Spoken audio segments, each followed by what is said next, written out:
Hello everyone, welcome to ICT book official. कैसे हैं आप सब लोग? आई होप कि सब अच्छे होंगे। चलिए, हम लोग ह्यूमन फिजियोलॉजी की बात कर रहे थे। ह्यूमन फिजियोलॉजी में कुछ पोर्शन ऑलरेडी हम कवर कर चुके हैं। आज जो हमारा टॉपिक होगा वो होगा अंतःस्रावी तंत्र, जिसको आप बोलते हो एंडोक्राइन सिस्टम। ठीक है, एंडोक्राइन सिस्टम से रिलेटेड जो भी क्वेश्चंस आपके एग्जाम्स में पूछे जाते हैं तो उनकी बात करेंगे। चलिए, सबसे पहला क्वेश्चन है, किस हार्मोन की कमी के कारण मधुमेह रोग होता है? मधुमेह जिसको क्या बोलते हैं? डायबिटीज बोलते हैं। तो कौन सा ऐसा हार्मोन है जिसकी कमी के कारण मधुमेह रोग होता है? ठीक है, फर्स्ट ऑप्शन है एड्रेनलिन, बी ऑप्शन है ऑक्सीटोसिन, सी ऑप्शन है इंसुलिन एंड डी ऑप्शन है थायरॉक्सिन। आरआरबी ग्रुप डी 2022 में पूछा हुआ क्वेश्चन है। चलिए बताएंगे क्या होगा इसके लिए सही आंसर। किस हार्मोन की कमी के कारण मधुमेह रोग होता है? तो आपको पता है डायबिटीज किसकी कमी के कारण होता है? ये इंसुलिन की कमी के कारण होता है। किसकी कमी के कारण होता है? इंसुलिन की कमी के कारण। और ये इंसुलिन कहाँ से निकलता है ये भी ध्यान रखेंगे। तो ये पैनक्रियाज से निकलता है, जिसको आप क्या बोलते हो? इसको बोलते हैं क्या? इसको हिंदी में अग्न्याशय बोलते हैं। क्लियर? क्या बोलते हैं? अग्न्याशय बोलते हैं। तो यहां से निकलता है, ये पैनक्रियाज से निकलता है। और पैनक्रियाटिक जूस में ये इंसुलिन देखने को मिलता है। पैनक्रियाज में भी क्या होती हैं? लैंगरहैंस की द्वीपिकाएं देखने को मिलती है। और उन लैंगरहैंस की द्वीपिकाओं में बीटा सेल्स होती हैं। बीटा सेल्स से निकलने वाला ये एक हार्मोन्स है, जिसकी अगर कमी होती है बॉडी में तो इसकी कमी से डायबिटीज रोग होता है, जिसको हिंदी में मधुमेह कहा जाता है। क्लियर? चलिए नेक्स्ट क्वेश्चन देखेंगे। मानव शरीर में पाई जाने वाली निम्नलिखित में से कौन सी ग्रंथि एक अंतःस्रावी ग्रंथि नहीं है? नॉट पूछा है। which one of the is not a endocrine gland? Endocrine अंतःस्रावी ग्रंथि का मतलब होता है endocrine gland. Clear? Endocrine gland इनमें से कौन सी एक नहीं है? आपको बताना है। फर्स्ट ऑप्शन अधिवृक्क ग्रंथि है, बी ऑप्शन पीयूष ग्रंथि, सी ऑप्शन थायराइड ग्रंथि या फिर लार ग्रंथि। इनमें से कौन सी एक एंडोक्राइन ग्लैंड नहीं है? चलिए बताएंगे क्या होगा इसके लिए राइट आंसर। तो देखिए, पहले समझिए कि एंडोक्राइन ग्लैंड होती क्या है। ऐसी ग्लैंड्स जिनसे क्या होता है, जिनसे बहुत सारे हार्मोन्स का सिक्रीशन होता है। दो टाइप की ग्लैंड्स आप पढ़ते हो, एक तो होती है एंडोक्राइन ग्लैंड्स और दूसरी होती है एक्सोक्राइन ग्लैंड। एक्सोक्राइन ग्लैंड्स वो ग्लैंड्स होती है जिनसे एंजाइम्स का उत्पादन होता है या एंजाइम्स का सिक्रीशन होता है। ठीक है, दूसरी होती है एंडोक्राइन ग्लैंड्स जिनसे हार्मोन्स का सिक्रीशन होता है। तो इसमें आपको बताना है कौन सी एक नहीं है एंडोक्राइन ग्लैंड। ये लार ग्रंथि नहीं है। क्यों? क्योंकि लार में से आप क्या पढ़ते हो? लार ग्रंथि, जिसको क्या कहते हैं? सलाइवरी ग्लैंड बोलते हैं। ये क्या कहलाती है? Salivary glands. और इनसे क्या निकलते हैं? इनसे आपको पता है एंजाइम्स का सिक्रीशन होता है ना? क्या निकलते हैं? एंजाइम्स, जैसे टाइलिन हो गया, एमाइलेज हो गया, ये सारे एंजाइम्स हैं जो कि किसमें पार्टिसिपेट करते हैं? भोजन के डाइजेशन में हेल्प करते हैं। तो ध्यान रखेंगे, लार ग्रंथि एक क्या है? ये एक्सोक्राइन ग्लैंड में आएगी। एक्सोक्राइन कह सकते हैं, एक्सोक्राइन ग्लैंड, ना कि ये एक एंडोक्राइन ग्लैंड है। बाकी थायराइड ग्लैंड से आपको पता है थायराइड हार्मोन्स निकलता है, पीयूष ग्लैंड से भी हार्मोन्स निकलते हैं। और अधिवृक्क ग्रंथि, जिसको एड्रिनल ग्लैंड कहते हैं, इसमें से भी क्या होते हैं? इसमें से भी क्या होते हैं? हार्मोन्स का सिक्रीशन होता है। इनमें से क्या निकलते हैं? हार्मोन्स का सिक्रीशन होता है एंडोक्राइन ग्लैंड से। अच्छा, ह्यूमन बॉडी में एक ऐसी ग्लैंड बताइए जो सर्टेन टाइम में डेवलप होती है और उसको कहते हैं कि ये कुछ टाइम के लिए डेवलप हुई एंडोक्राइन ग्लैंड है। चलिए बताइएगा कौन सी ऐसी ग्लैंड है जो कुछ टाइम के लिए बनती है? ह्यूमन बॉडी में कुछ टाइम के लिए वो ग्लैंड बनती है, उसके बाद वो फिर रिजनरेट होती रहती है, ऐसे करके उसका प्रोसेस चलता रहता है। वो कौन सी ग्लैंड है? आगे बढ़ते हैं नेक्स्ट क्वेश्चन की तरफ। निम्न में से कौन सा डिंब ग्रंथि हार्मोन का एक उदाहरण है? एस्ट्रोजन, एड्रेनलिन, थायरॉक्सिन या फिर टेस्टोस्टेरोन? इनमें से कौन सा डिंब ग्रंथि हार्मोन का एक उदाहरण है? चलिए, एस्ट्रोजन है, एड्रीनल ग्लैंड है, एड्रेनलिन है, थायरॉक्सिन है या फिर टेस्टोस्टेरोन है? आपको पता है एस्ट्रोजन क्या है, एक सेक्स हार्मोन्स है जो कहां पर निकलता है, एस्ट्रोजन हो गया, प्रोजेस्टेरॉन हो गया, ये सारे के सारे कौन से हार्मोन्स हैं, सेक्सुअल हार्मोन्स कहलाते हैं। और ये निकलते कब हैं, तो ये ध्यान रखेंगे फीमेल्स में निकलते हैं, ह्यूमन फीमेल्स में देखने को मिलते हैं। यही डिंब ग्रंथि से मतलब क्या है, ये कब निकलता है, डिंब से मतलब आपको पता है कि जब क्या होता है, जब प्रेगनेंसी कॉज होती है और उसका जो रीजन होता है वही क्या कहलाता है, डिंब कहलाता है, या फिर अंडाणु जिसको आप बोलते हो, उसी की बात हो रही है। तो उसके लिए रिस्पॉन्सिबल होता है एस्ट्रोजन और प्रोजेस्टेरॉन। प्रोजेस्टेरॉन भी एक हार्मोन्स होता है जो ह्यूमन फीमेल्स में क्या होता है, निकलता है। ठीक है, तो ये सेक्स हार्मोन्स कहलाते हैं, इनको ध्यान रखेंगे। Oestrogen is a sex hormones, sex hormone in human female, clear, human female. और एक दूसरा हार्मोन्स वो भी नोट कर लीजिए, वो है प्रोजेस्टेरॉन। ये कौन सा हार्मोन है, इसको बोलते हैं प्रोजेस्टेरॉन। ये भी कब निकलता है, तो ये भी क्या कहलाता है, फीमेल सेक्स हार्मोन से ही कहलाता है, फीमेल सेक्स हार्मोन्स ये भी कहलाता है। ठीक है, और ये दोनों हार्मोन्स क्या होते हैं, आफ्टर प्यूबर्टी, प्यूबर्टी की जब एज आती है जिसमें क्या होता है, आपको पता है, चाहे मेल की बात कर लें चाहे फीमेल की बात कर लें, प्यूबर्टी की एक कंडीशन होती है कि इस टाइम के बाद उनमें क्या होते हैं, सेकेंडरी सेक्सुअल कैरेक्टर्स डेवलप होना चालू हो जाते हैं। कैसे, फर्स्ट सेक्सुअल कैरेक्टर्स क्या होते हैं, तो जैसे मेल और फीमेल का जो सेक्स निर्धारण है, मेल है कि फीमेल है, वो उनका पहला होता है, पहला सेक्सुअल कैरेक्टर होता है। दूसरे जो सेकेंडरी सेक्सुअल कैरेक्टर्स होते हैं वो आफ्टर प्यूबर्टी डेवलप होते हैं। जैसे कि अगर फीमेल्स में बात करते हो तो कौन से ऐसे कैरेक्टर हैं, तो वो है मेंस्ट्रुअल साइकिल का स्टार्ट होना, और ये लगभग 12 से 14 साल की एज में होता है। ठीक है, अभी की बात कर रहे हैं 12 टू 14th ईयर के आसपास क्या होती है, फीमेल्स में प्यूबर्टी एज देखने को मिलती है, या फिर इसी को ट्रांजिशन एज भी कहते हो, कि जब बच्चा है उसके बाद वो क्या होता है, ट्रांजिशन फेज में जाता है और अब एडल्ट की तरफ वो ग्रोथ कर रहा होता है। तो पहली कंडीशन यही होती है फीमेल्स में कि मेंस्ट्रुअल साइकिल का स्टार्ट हो जाना होता है। उसके बाद क्या है, उनके जो ब्रेस्ट साइज है वो बढ़ने लगते हैं, उनकी वॉइस क्या होती है, शार्प हो जाती है। आपने देखा होगा कि जब वो कोई छोटी बच्ची है तो उसकी आवाज और लड़के की आवाज, जो छोटा बच्चा है, वो ऑलमोस्ट क्या होती है, सिमिलर होती है। लेकिन जब लड़का एक प्यूबर्टी में आता है और लड़की प्यूबर्टी में आती है तो लड़की की जो वॉइस है वो क्या होती है, शार्प हो जाती है ना, जिसको कहते हैं कि तीखी हो जाती है। लोग कहते भी हैं कि अरे लड़कियों की आवाज क्या होती है, बड़ा तीखा बोलती है, तो वो तीखी उनकी क्या है, वो आफ्टर प्यूबर्टी ट्रांजिशन स्टेज के बाद क्या होता है, उनकी वॉइस वोकल कार्ड में सप्रेशन होता है थोड़ा बहुत, और जिसकी वजह से वो शार्प बोलती हैं। वही अगर लड़कों की बात करते हो तो लड़कों में शोल्डर का ब्रॉड होना, दाढ़ी मूंछ का आना, आल्सो कह सकते हैं उनकी आवाज में भारीपन आ जाता है। तो ये क्या है, सेक्सुअल कैरेक्टर्स का डेवलपमेंट होता है जो आफ्टर प्यूबर्टी होता है। उसके बाद क्या होता है, तो देखिए आफ्टर प्यूबर्टी जैसे मेंस्ट्रुअल साइकिल स्टार्ट होती है, मेंस्ट्रुअल साइकिल के बाद क्या है, फिर शारीरिक कह सकते हैं और शारीरिक परिवर्तन होते हैं, ह्यूमन बॉडी में भी चेंजेस होते हैं, चाहे मेल्स की बात कर लें चाहे फीमेल्स की बात कर लें। और अब यहाँ पर स्टार्ट हो जाता है एक नया फेज, जिसको आप कहते हो कि अब यहाँ से प्यूबर्टी वाली एज स्टार्ट हो जाती है और एडल्ट फेज की तरफ आप ग्रोथ कर रहे होते हो।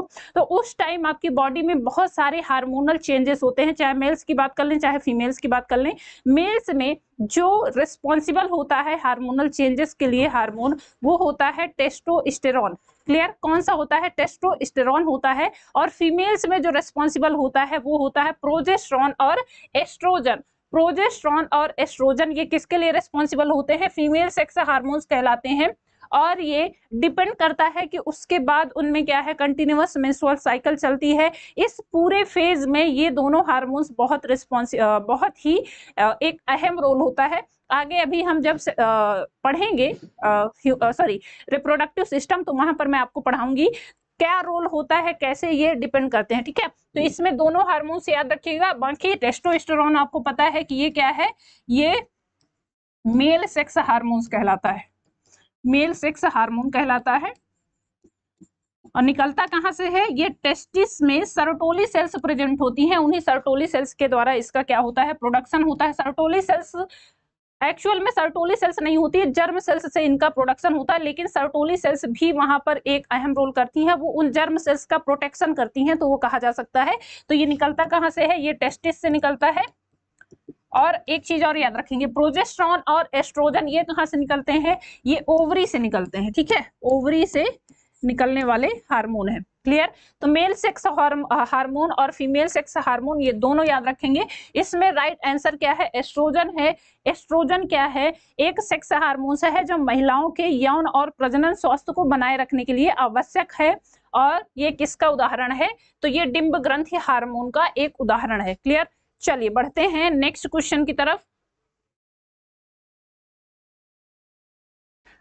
अगला क्वेश्चन देखते हैं, थायरॉक्सिन हार्मोन्स के निर्माण के लिए किस खनिज की आवश्यकता होती है। बताना है थायरॉक्सिन जो कि कहां से निकलता है, आपको पता है ये हार्मोन, इसका निर्माण किसकी वजह से होता है, थायराइड मानव शरीर में एक ग्रंथि पाई जाती है, क्या कहते हैं इसको, थायराइड ग्लैंड, है ना, थायराइड ग्लैंड देखने को मिलती है, तो इसी से ये निकलता है। और इस थायरॉक्सिन हार्मोन्स के लिए एक खनिज की आवश्यकता होती है जो बाहर से लेना पड़ता है, वो कौन सा खनिज है, तो ये ध्यान रखेंगे, ये है आयोडीन। सुना भी होगा, आयोडीन की कमी से कौन सा रोग होता है, ग्वाइटर होता है, जिसको घेंघा रोग बोलते हैं, है ना। आयोडीन की कमी से क्या होता है, ये रोग कहलाता है ग्वाइटर, ग्वाइटर रोग कहलाता है। और इसको क्या कहते हैं, इसको हिंदी में घेंघा रोग बोलते हैं, ठीक है, सुना होगा आपने, पढ़ा भी होगा, क्या कहते हैं इसको, घेंघा रोग। ठीक, तो ध्यान रखेंगे यदि आपकी बॉडी में प्रॉपर आयोडीन नहीं जा रहा है, कहते नहीं है आयोडीन वाला नमक खाओ, नमक में क्योंकि आयोडीन की मात्रा प्रचुर होती है, तो उसको खाने से आपकी बॉडी में जो थायरॉक्सिन का लेवल है वो मेंटेन रहता है। क्यों? क्योंकि थायरॉक्सिन एक ऐसा हार्मोन है, यदि आयोडीन की कमी होगी तो वो भी क्या होगा, उसमें भी डिसबैलेंस होगा, और उस डिसबैलेंस के कारण आपकी बॉडी में क्या होंगे, फिर डिसीज होंगी, या फिर सीधे सीधे कह सकते हैं जिनको आप रोग बोलते हो वो उत्पन्न होंगे, और वो रोग है ग्वाइटर, जिसको आप कहते हो घेंघा रोग। ठीक है, चलिए तो ऑप्शन डी हो जाएगा यहां पर राइट आंसर। आगे बढ़ते हैं नेक्स्ट क्वेश्चन की तरफ। जब कोई बहुत क्रोधित, शर्मिंदा या फिर चिंतित होता है तो ऐसे में कौन सा हार्मोन तनाव को समायोजित करने में शरीर की मदद करता है। फर्स्ट ऑप्शन है thyroxine hormones, B option adrenaline hormone, C option testosterone या फिर एस्ट्रोजन। चलो फटाफट से बताओ इसमें कौन सा हार्मोन्स है जो पार्टिसिपेट करता है। जब हम बहुत क्रोधित हैं, चिंतित हैं, शर्मिंदा हैं, तो इन सब के लिए कौन सा एक हार्मोन है जो क्या करता है, अपनी बॉडी को आप जब समायोजित करने मतलब बैलेंस स्टेट में रखने के लिए वो हार्मोन निकलता है, और वो ऐसा एक तरह से कह सकते हो कि पेन रिलीफ होता है। ठीक है, कौन सा हार्मोन है, थायरॉक्सिन है। थायरॉक्सिन के बारे में तो आपने अभी पढ़ा, ये किसकी वजह से होता है, अगर इसकी कमी होती है या फिर इसकी अधिकता होती है तो वो डिपेंड करती है आपकी बॉडी में वो रोग कारण बनेगी। दूसरा हार्मोन है एड्रेनलिन, यही एक ऐसा हार्मोन है जो कि आपकी बॉडी में समायोजित करता है। जब आप बहुत क्रोधित होते हैं, शर्मिंदा हैं, चिंतित हैं, तो ऐसे में ये एक ऐसा हार्मोन है जो आपकी बॉडी में टेंशन से रिलीफ को टेंशन से कह सकते हैं रिलीफ देता है। ठीक है, तो ये कौन सा हार्मोन है, एड्रीनलिन। ठीक है, टेस्टोस्टेरोन आपको पता है ये क्या है, मेल सेक्स हार्मोन है, अभी पढ़ा हमने, मेल सेक्स हार्मोन। और एस्ट्रोजन क्या है, ये फीमेल सेक्स हार्मोन है, फीमेल सेक्स हार्मोन है, तो ये भी याद रखेंगे। ठीक है, चलिए बढ़ते हैं आगे नेक्स्ट क्वेश्चन की तरफ। अगला क्वेश्चन है, निम्न में से किसे भूख हार्मोन कहा जाता है। क्योंकि यह भूख को उत्तेजित करता है, भोजन का सेवन बढ़ाता है और वसा के भंडारण में वृद्धि करता है। इंसुलिन है, रेजिस्टिन है, लेप्टिन है या फिर ग्रेलिन है।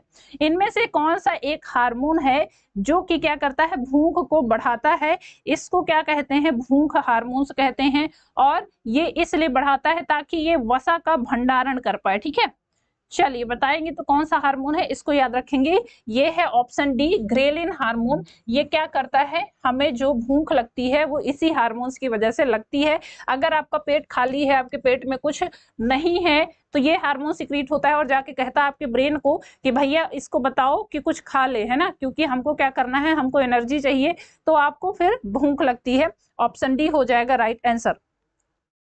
नेक्स्ट क्वेश्चन, निम्नलिखित में से कौन सा वर्णक हमारे बालों, त्वचा और आंखों के रंग के लिए मुख्य रूप से उत्तरदायी होता है? फर्स्ट ऑप्शन है myoglobin, B option chlorophyll, C option melanin या फिर जैंथोफिल। इनमें से कौन सा एक पिगमेंट है, वर्णक बोलते हैं पिगमेंट को, ये क्या कहलाता है, पिगमेंट कहलाता है। कौन सा एक पिगमेंट है जो हमारे हेयर के लिए, हमारी बॉडी के लिए, बॉडी मतलब कि हमारी स्किन के लिए और हमारी आंखों के लिए रिस्पॉन्सिबल होता है? ठीक है, चलिए बताएंगे क्या होगा इसके लिए राइट आंसर, क्या होगा इसके लिए राइट आंसर। तो ये कौन सा पिगमेंट है, ये एक क्या कह सकते हैं नेचुरल पिगमेंट है जिसको मेलानिन बोलते हैं। और एक चीज और ध्यान रखेंगे, जो गोरे लोग होते हैं उनमें मेलानिन का सिक्रीशन कम होता है एज कंपेयर टू जो थोड़ा सांवले होते हैं। सांवली या फिर हम इंडियंस की बात कर लें तो इंडियंस या फिर आप जो अंग्रेज होते हैं उनकी तुलना में अगर इंडियंस में बात करें, उनमें अधिक क्या होता है, मेलानिन का सिक्रीशन होता है। इसी वजह से उनकी त्वचा क्या होती है, या फिर खैर ये तो कह सकते हैं कि वातावरण की चेंजेस की वजह से भी होता है, लेकिन अगर त्वचा क्या है, गोरी है और एक सांवला, थोड़ा सा सांवला व्यक्ति है, तो सांवले वाले व्यक्ति में अधिक मेलानिन देखने को मिलता है। और उसके साथ साथ हमारे बालों के लिए भी अच्छा होता है ये, त्वचा हो ही गई, और आंखों के लिए, ठीक है, इन सब के लिए। इनमें क्या होती है, मिलानोसाइट्स नाम की एक सेल्स होती हैं जिनसे एक प्रकार का कंटिन्यूअस क्या है, एक सबस्टेंस रिलीज होता रहता है जो हमारी बॉडी को, जैसे हमारी जो त्वचा है उसको क्या करता है, उसको कह सकते हैं कि वो नरम रखता है ना, उसको नरम रखता है, बालों के लिए अच्छा होता है और आंखों के लिए भी अच्छा होता है।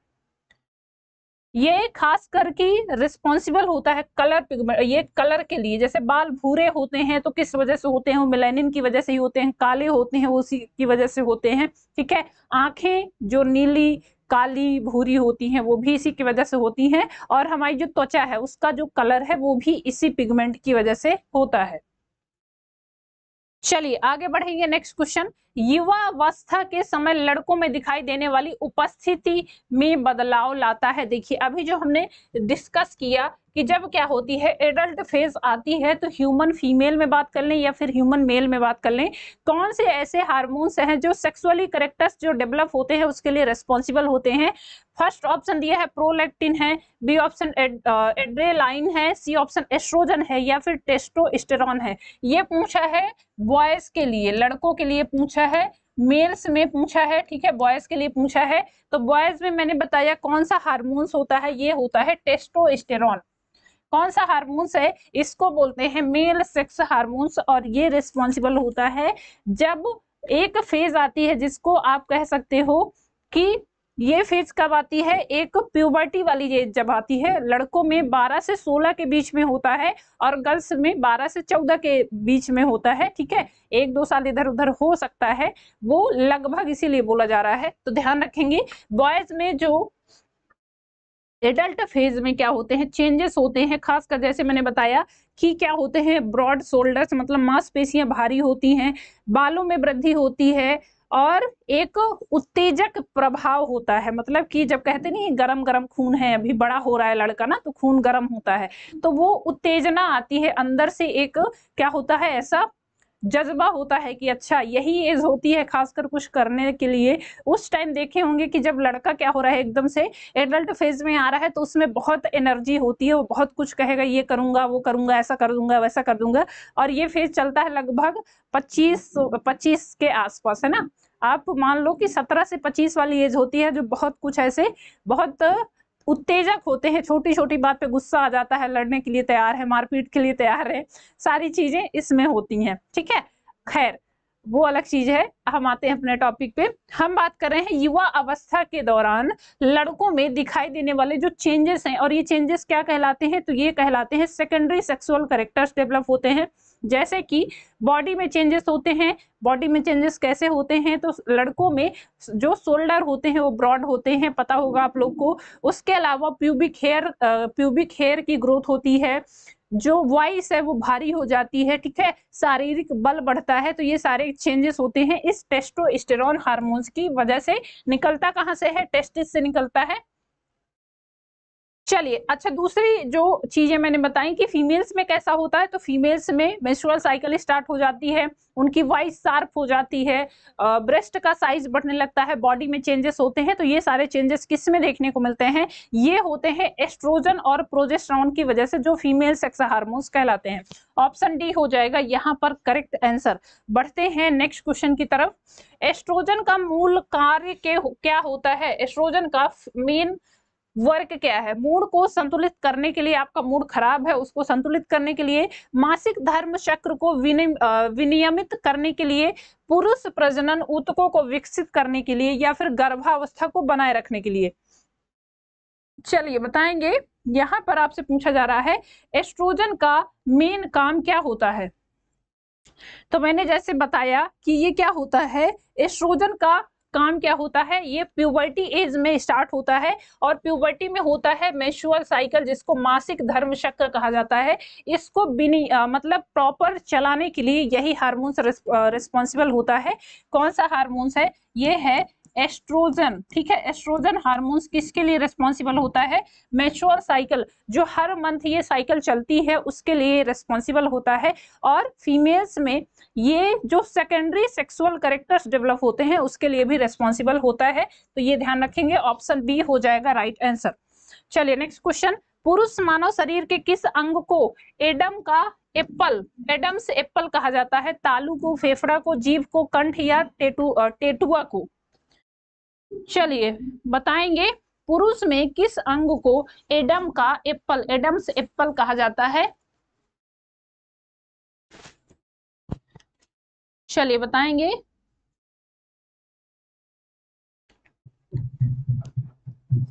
क्या होगा इसके लिए राइट आंसर। एडम्स एप्पल किसको कहते हैं, तो ये कहते हैं कंठ या टेटुआ को, ठीक है, कंठ या टेटुआ कहलाता है। ऑप्शन डी हो जाएगा राइट आंसर। तो यहाँ पर होता क्या है, जैसे आपने देखा होगा ना, जो मेल्स होते हैं, जैसे आप फीमेल्स की बात करो, हमारे में जो ये ग्लैंड है, सॉरी, ये जो हमारा लैरिंग्स है, लैरिंग्स को वॉइस बॉक्स बोलते हैं, जिससे आप बोल पा रहे हो। तो ये बहुत ज्यादा क्या है, उभरा हुआ नहीं होता है, लेकिन बॉयज में एज कम्पेयर टू अगर फीमेल देखोगे तो उनमें ये उभरा हुआ होता है थोड़ा सा, है ना। वो अलग ही, कहते नहीं चिड़िया बैठी है, ये अलग से चिड़िया दिखाई देती है, जिसको टेटुआ बोलते हैं, कंठ बोलते हैं। तो उसको एडम्स एप्पल कहा जाता है, किसमें, मेल्स में। चलिए आगे बढ़ेंगे नेक्स्ट क्वेश्चन की तरफ। थायरॉक्सिन के संश्लेषण के लिए कौन सा तत्व आवश्यक है। थायरॉक्सिन के लिए आयोडीन रिस्पॉन्सिबल होता है। थायराइड हार्मोन्स, थायराइड ग्लैंड से निकलने वाला हार्मोन्स है।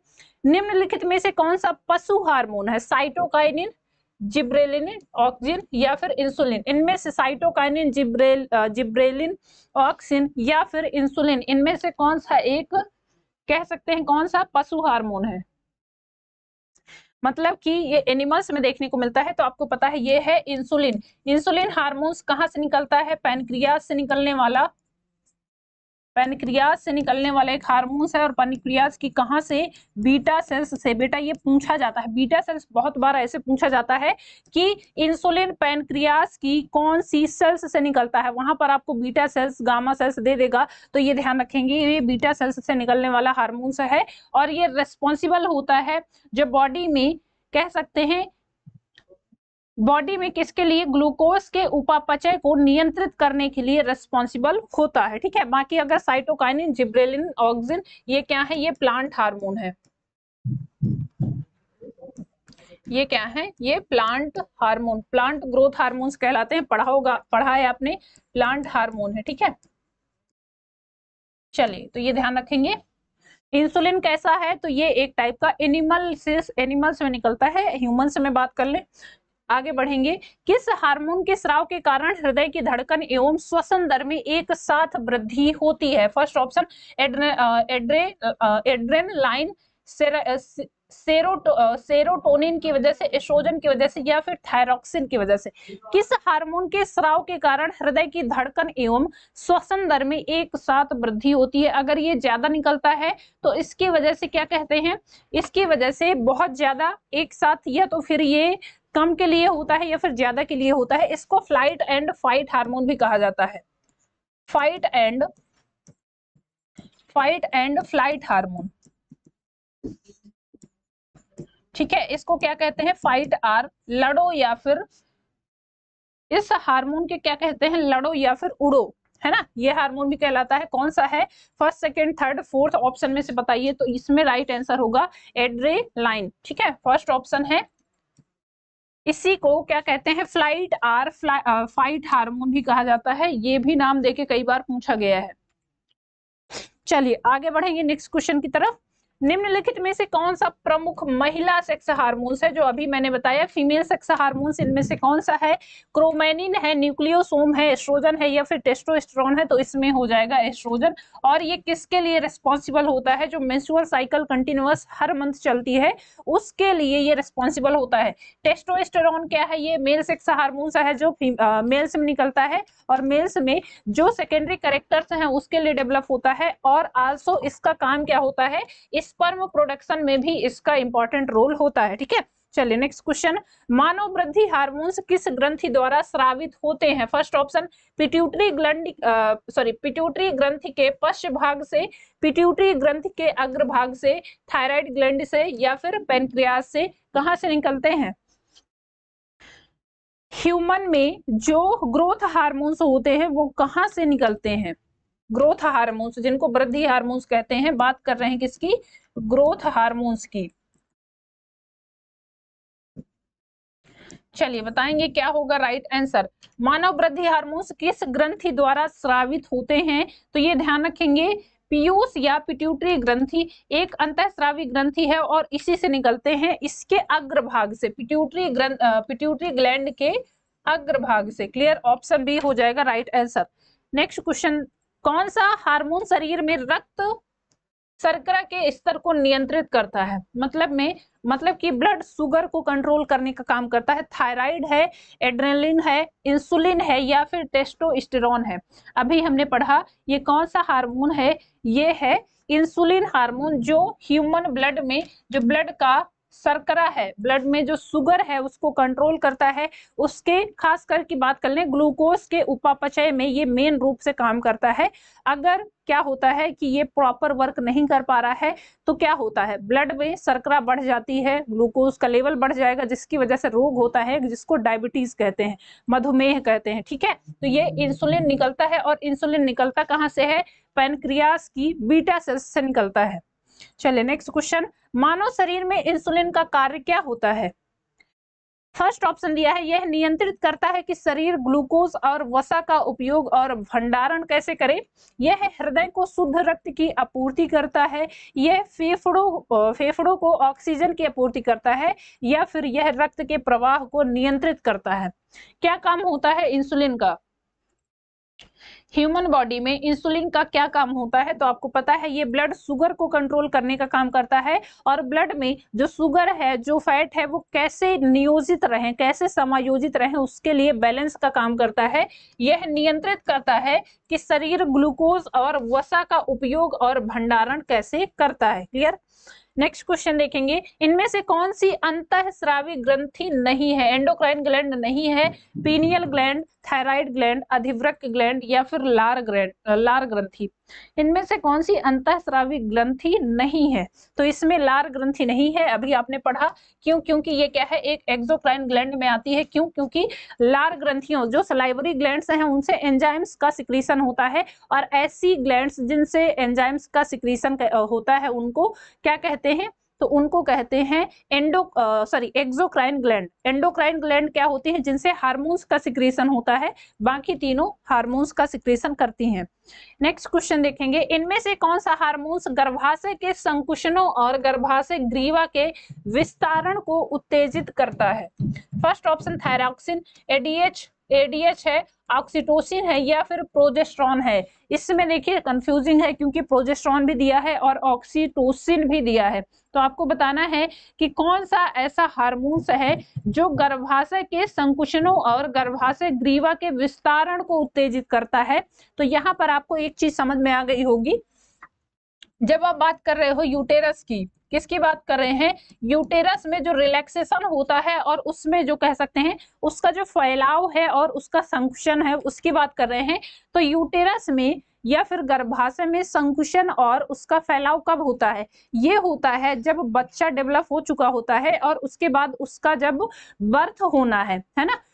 यूटेरस अच्छा डेवलप कब होता है या उसका फैलाव कब होता है, जब प्रेगनेंसी कॉज हो चुकी होती है और धीरे धीरे धीरे धीरे वो क्या होती है, एक्सपेंड करता है, बच्चा बढ़ रहा होता है। तो तब क्या है, यूटेरस की वॉल्स वो धीरे धीरे अपने आप को एडजस्ट करती हैं और बढ़ती हैं। उसके बाद जब सीधे सीधे बात कर लें कि जब बेबी बर्थ का टाइम आता है उस टाइम पे ये हार्मोन्स रिलीज होता है और ये रिस्पॉन्सिबल होता है कि जो भी यूटेरस की वॉल है वो शिथिल हो जाए, जिसकी वजह से प्रॉपर बेबी बर्थ हो पाए। तो ये हार्मोन्स है ऑक्सीटोसिन। बहुत अच्छा क्वेश्चन है, ठीक है। अभी ये पढ़ेंगे जब हम रिप्रोडक्टिव सिस्टम पढ़ेंगे। इसको लब हार्मोन भी कहा जाता है। ये क्या कहलाता है, लब हार्मोन भी कहलाता है, ठीक है। तो आप सीधे सीधे समझ सकते हैं कि ये एक ऐसा हार्मोन्स है जो कि रिस्पॉन्सिबल होता है किसके लिए, यौन प्रजनन के लिए शारीरिक संबंध के लिए और शिशु के जन्म और महिलाओं के मासिक धर्म में ये सारी चीजों में काम करता है। इसको लव हार्मोन भी कहा जाता है। ऑप्शन सी हो जाएगा यहाँ पर राइट आंसर। नेक्स्ट क्वेश्चन, ग्रंथि जो हाइपोथैलेमस से एक पतले डंठल से लटकी हुई होती है मानव शरीर की मास्टर ग्लैंड कहलाती है। मास्टर ग्लैंड इनमें से कौन सी है, थायराइड ग्लैंड है, अधिवृक्क है, पिट्यूटरी है या फिर अग्न्याशय है। इनमें से कौन सी एक ग्लैंड है जो क्या कहलाती है, मास्टर ग्लैंड कहलाती है, चलिए बताएंगे। ये एक मटर के दाने के समान होती है और इसको पिट्यूटरी ग्लैंड कहते हैं। पढ़ा है आपने पिट्यूटरी ग्लैंड, या इसी को पीयूष ग्रंथि भी कहते हैं, ठीक है। पिट्यूटरी ग्लैंड कह लीजिए, इसको मास्टर ग्लैंड कहते हैं। इसका साइज कैसा होता है, तो मटर के दाने के समान होता है। ऑप्शन सी हो जाएगा राइट आंसर। निम्नलिखित विकल्पों में कौन सी ग्रंथि मानव शरीर में एक अंतःस्रावी ग्रंथि है। अंतःस्रावी ग्रंथि आपसे पूछा है अब, ठीक है। पीयूष ग्लैंड है, लार है, स्वेद है या फिर पीयूषिका है। इनमें से कौन सी एक ग्लैंड है जो एंडोक्राइन ग्लैंड में आती है। तो इसमें ध्यान रखेंगे ये है पीयूष ग्रंथि, जिसको पिट्यूटरी ग्लैंड कहते हैं। पिट्यूटरी ग्लैंड को क्या कहते हैं, मास्टर ग्लैंड कहते हैं। और इससे जो ग्रोथ हार्मोन्स हैं उनका सिक्रीशन होता है, जो आपकी बॉडी में ग्रोथ होती है उसके लिए रिस्पॉन्सिबल होते हैं। चलिए नेक्स्ट क्वेश्चन, निम्नलिखित में से कौन सी ग्रंथि इंसुलिन हार्मोन का उत्पादन करती है। फर्स्ट ऑप्शन अधिवृक्क ग्रंथि, थाइमस ग्लैंड, पैराथायराइड या फिर अग्न्याशय, जिसको आप पैनक्रियास कहते हो। और पैनक्रियास की कहां से निकलता है, ये पैनक्रियास की बीटा सेल्स से निकलने वाला एक हार्मोन है, ठीक है। कहां से निकलता है, अग्न्याशय में लैंगरहैंस की द्वीपिकाएं देखने को मिलती हैं और उनमें प्रेजेंट होती हैं ये बीटा सेल्स। इन्हीं बीटा सेल्स से इनका सिक्रीशन होता है। चलिए नेक्स्ट क्वेश्चन देखेंगे, इनमें से कौन सा हार्मोन मानव रक्त में शर्करा की मात्रा को नियंत्रित करता है। अभी पढ़ा हमने, ये हार्मोन है insulin hormone. Clear. Next question देखेंगे, एकल कोशिका वाले निषेचित अंडे को क्या कहा जाता है। अपरिपक्व भ्रूण कहते हैं, परिपक्व भ्रूण कहते हैं या फिर इसको युग्मनज कहा जाता है। चलिए बताएंगे, एक एकल कोशिका वाले निषेचित अंडे को क्या कहा जाता है। एकल कोशिका मतलब कि सिंगल सेल्स हैं लेकिन निषेचित हो चुका है, फर्टिलाइजेशन उसका हो चुका होता है। तो सीधी सी बात है, यहाँ पर बात हो रही है किसकी, जाइगोट की, जिसको आप क्या बोलते हो हिंदी में, इसको युग्मनज कहते हैं। जब मेल स्पर्म जाता है और फीमेल के जो ओवम है उससे रिएक्ट करता है, फर्टिलाइजेशन हो चुका है, अब एक सेल बन गई है जाइगोट। जाइगोट एक क्या है, एकल कोशिका वाला निषेचित अंडा है ना। इसमें निषेचन हो चुका है, फर्टिलाइजेशन हो चुका है और जाइगोट कैसा होता है, 2n स्टेज में होता है। उसके बाद वो डेवलप होकर इम्ब्रियो में कन्वर्ट होता है। फिर वो धीरे धीरे फिर उसकी स्टेज आती है ब्लास्टूला, मोरूला, और फिर ब्लास्टोमियर जाके क्या करता है, अपने आप को यूटेरस से चिपकाता है। उसके बाद वो ग्रोथ करता है, ठीक है, जिसको फिर आप फीटस बोलते हो। तो यहाँ पर बात हो रही है एकल कोशिका वाले निषेचित अंडे की। इसको क्या कहते हैं? युग्मनज कहते हैं। इंग्लिश में इसको क्या कहते हैं? जाइगोट कहा जाता है। ठीक है, ये क्या कहलाता है? जाइगोट कहलाता है। 2n स्टेज में होता है। और आपको पता है ये किसके मिलने से होता है? एक स्पर्म है n स्टेज में आया और ओवम है n स्टेज में आया, दोनों फ्यूज किए आपस में, फर्टिलाइजेशन हुआ, उसके बाद ये जाइगोट बनता है जो कि 2n स्टेज में डेवलप करता है। चलिए नेक्स्ट क्वेश्चन, आयोडीन के संश्लेषण के लिए आवश्यक है। आयोडीन किसके संश्लेषण के लिए? थायरॉक्सिन के लिए रिस्पॉन्सिबल है, क्योंकि आयोडीन अगर भरपूर मात्रा में शरीर में रहेगा तो थायरॉक्सिन का प्रॉपर सिक्रीशन होगा। यदि थायरॉक्सिन का प्रॉपर सिक्रीशन नहीं होता है तो उसकी वजह से क्या होता है? थायरॉक्सिन या फिर आयोडीन की कमी से आपने पढ़ा है घेंगा रोग होता है, जिसको ग्वाइटर कहते हैं। वृषणों में कौन सा हार्मोन स्रावित होता है? वृषणों जिसको आप क्या बोलते हो? इनको टेस्टिस कहा जाता है। टेस्टिस से कौन सा हार्मोन निकलता है? चलिए, टेस्टिस से कौन सा हार्मोन? टेस्टोस्टेरोन निकलता है, थायरॉक्सिन निकलता है, इंसुलिन निकलता है, या फिर एस्ट्रोजन निकलता है। तो ये मैंने बताया, ये टेस्टोस्टेरोन है जिसको मेल सेक्स हार्मोन कहा जाता है, और ये निकलता कहाँ से है? टेस्टिस से निकलता है। क्लियर? चलिए आगे बढ़ेंगे नेक्स्ट क्वेश्चन की तरफ। कौन सा हार्मोन रक्त शर्करा को बहुत कम होने से बचाता है? ऑक्सीटोसिन है, ग्लूकागॉन है, वैसोप्रेसिन है, या फिर इंसुलिन है? इनमें से कौन सा हार्मोन है जो रक्त शर्करा को बहुत कम होने से बचाता है? तो ये ध्यान रखेंगे, इसमें इंसुलिन मत लगाइएगा। इंसुलिन का काम होता है प्रॉपर वर्क मेंटेन करके रखना। ठीक है, उपापचय के, ग्लूकोज के उपापचय में हेल्प करता है। यदि शरीर में रक्त शर्करा बहुत कम हो रही है तो उसके लिए रिस्पॉन्सिबल होता है ग्लूकागॉन। बहुत कम ब्लड शुगर को होने से बचाता है, इसके लिए ग्लूकागॉन रिस्पॉन्सिबल होता है। नेक्स्ट क्वेश्चन देखेंगे, मनुष्यों में अंतःस्रावी ग्रंथि नहीं है। शीर्ष ग्रंथि, अधिवृक्क ग्रंथि, पीयूष ग्रंथि, या फिर यकृत ग्लैंड? कौन सी एक ग्लैंड है जो कि अंतःस्रावी ग्रंथि नहीं है? चलिए बताएंगे क्या होगा इसके लिए राइट आंसर। तो इसमें आपको पता है शीर्ष ग्रंथि, अधिवृक्क ग्रंथि और पीयूष ग्रंथि, ये तीनों एंडोक्राइन ग्लैंड हैं। इसमें यकृत, जिसको आप क्या बोलते हो? लीवर ग्लैंड है, सॉरी लीवर है। ये क्या है? एक टाइप की डाइजेस्टिव ग्लैंड है। वैसे इसमें से क्या निकलता है? ये एक डाइजेस्टिव ग्लैंड है, पाचन ग्रंथि जिसको कहते हैं ना, हमारे पाचन में इसका इंपॉर्टेंट रोल होता है। और लीवर से निकलता क्या है? बाइल जूस निकलता है, बाइल जूस का सिक्रीशन होता है। वैसे ये डायरेक्ट तो इन्वॉल्व नहीं होती है, क्यों? क्योंकि बाइल जूस रिस्पॉन्सिबल होता है पैनक्रियाटिक जूस के लिए, ये मीडियम बनाने का काम करता है। ये डायरेक्ट इन्वॉल्व नहीं होता है डाइजेशन में, लेकिन फिर भी इंपॉर्टेंट रोल होता है। तो ऑप्शन डी हो जाएगा राइट आंसर। चलिए नेक्स्ट क्वेश्चन देखेंगे, थायरॉक्सिन के संश्लेषण के लिए निम्नलिखित में से क्या आवश्यक है? पोटेशियम, सोडियम, कैल्शियम, या फिर आयोडीन? ऑप्शन डी हो जाएगा आयोडीन। नेक्स्ट क्वेश्चन देखेंगे, इंसुलिन हार्मोन्स का स्रावण कहाँ से होता है? अग्न्याशय से होता है। और अग्न्याशय में लैंगरहैंस की दूपिकाएं देखने को मिलती हैं, जिनमें बीटा सेल्स होती हैं। उन्हीं बीटा सेल्स से इसका सिक्रीशन होता है। थायराइड ग्रंथि शरीर के किस भाग में स्थित होती है? थायराइड ग्रंथि कहाँ पर होती है? छाती में, सिर में, गला में, या फिर उदर में? चलो भाई, ये तो पता होगा सबको, थायराइड ग्लैंड्स कहाँ पर देखने को मिलती है? तो थायराइड ग्लैंड हमारे गले में होती है ना, यहाँ पर गले के आसपास होती है, गले में देखने को मिलती है। चलिए नेक्स्ट क्वेश्चन देखेंगे, इंसुलिन किसे विनियमित करता है? प्रजनन को, हृदय गति को, शारीरिक विकास को, या फिर रक्त शर्करा के स्तर को? इंसुलिन किसके विनियमित करने का कार्य करता है? ये ब्लड शुगर का जो स्तर है उसको एक तरह से समायोजित करने का काम करता है। नेक्स्ट क्वेश्चन, मानव शरीर में इंसुलिन का उत्पादन कहाँ होता है? अग्न्याशय में होता है। और अग्न्याशय की कौन सी सेल्स से? लैंगरहैंस की दूपिकाएं, जहां पर बीटा सेल्स होती हैं, वहां से इसका सिक्रीशन होता है। नेक्स्ट क्वेश्चन, अंतःस्रावी ग्रंथियों को भी कहा जाता है? अंतःस्रावी ग्रंथियों को, एंडोक्राइन ग्लैंड्स को और क्या कहा जाता है? किस नाम से और इसको जानते हैं?